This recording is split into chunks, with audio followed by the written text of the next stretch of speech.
You just mentioned benchmarking, and I know there's a different way that we do benchmarking within CSM as well, and that's across the client base to really measure them against each other and their peers. How do you really actually explain to me what that benchmarking entails more than anything else? Yeah, absolutely. Benchmarking is really important. I would say growing increasingly of interest to our customers too. I align our team based on vertical because I think it's really important for that CSM not only to know the customer well, but to understand the space. So for example, there are a few CSMs on our team that just focus on hedge funds, and they also work together in internal pods too. Now, this is really valuable because not only does that CSM have their finger on the pulse for that specific vertical, but they're also able to help with anonymized benchmarking statistics for those customers, and especially new customers.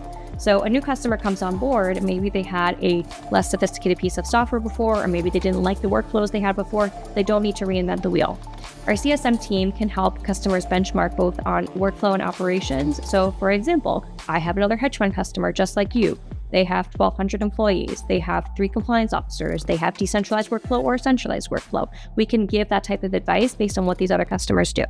The second type of benchmarking we do is on performance of the scenarios as well. So you'll have a company who's running a specific AI risk policy. Maybe they're finding a lot of true positives. That's the point after all of Python software. You want to be able to mitigate risk through identification of true positives. That CSM would be able to say, this is a high performing scenario for this particular vertical. You are also in this vertical. You should adopt this scenario. And then we can do benchmarking. Like, it would be odd to me if one customer had a ton of luck finding good results from the scenario, and then a very similar customer did not.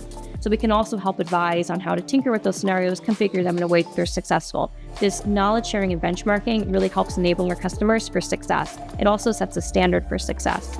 Finally, we also help customers speak with one another and engage with one another too. So if they want to share advice or best practices, that's something we can facilitate.